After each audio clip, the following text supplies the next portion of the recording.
सोना खरीदना अब पड़ेगा भारी। मोदी सरकार का बड़ा आर्थिक वार और रातों रात बदल गए नियम। गोल्ड सिल्वर पर बढ़ी इंपोर्ट ड्यूटी, अब महंगी होगी ज्वेलरी। सर्राफा बाजार में हलचल और शेयर मार्केट में भी बड़ा असर।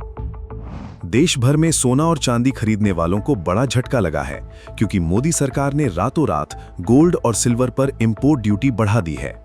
नई व्यवस्था के तहत अब सोने और चांदी पर कुल प्रभावी आयात शुल्क 6% से बढ़ाकर 15% कर दिया गया है।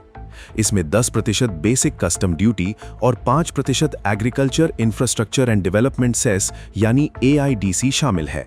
सरकार का कहना है कि इस फैसले का मकसद देश के विदेशी मुद्रा भंडार पर दबाव कम करना और गैर जरूरी आयात को नियंत्रित करना है। दरअसल भारत दुनिया का दूसरा सबसे बड़ा गोल्ड कंज्यूमर है और देश अपनी जरूरत का ज्यादातर सोना विदेशों से आयात करता है। यही वजह है कि गोल्ड इंपोर्ट बढ़ने से डॉलर पर दबाव बढ़ता है और ट्रेड डेफिसिट भी बढ़ता है। सरकार अब इसी दबाव को कम करना चाहती है।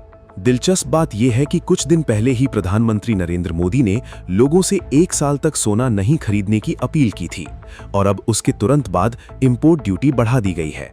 इसी वजह से बाजार में यह फैसला और ज्यादा चर्चा में आ गया है। सर्राफा बाजार के कारोबारियों का मानना है कि इस फैसले के बाद घरेलू बाजार में गोल्ड और सिल्वर के दाम और बढ़ सकते हैं, यानी शादी ब्याह और त्योहारों के सीजन में ज्वेलरी खरीदना अब और महंगा पड़ सकता है। शेयर मार्केट में भी इसका असर देखने को मिल सकता है। ज्वेलरी कंपनियों और बुलियन कारोबार से जुड़े स्टॉक्स में उतार चढ़ाव बढ़ने की संभावना जताई जा रही है। हालांकि कुछ एक्सपर्ट्स का मानना है कि इससे गोल्ड डिमांड थोड़ी कमजोर हो सकती है, लेकिन दूसरी तरफ इससे स्मगलिंग का खतरा भी बढ़ सकता है।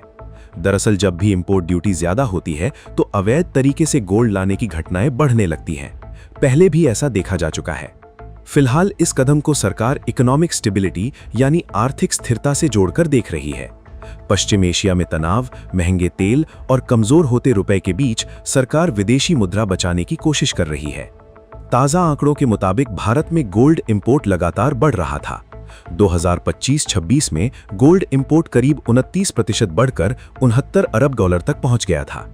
यानी साफ है कि महंगे दामों के बावजूद भारत में गोल्ड की डिमांड कम नहीं हो रही थी और यही सरकार की सबसे बड़ी चिंता बन गई।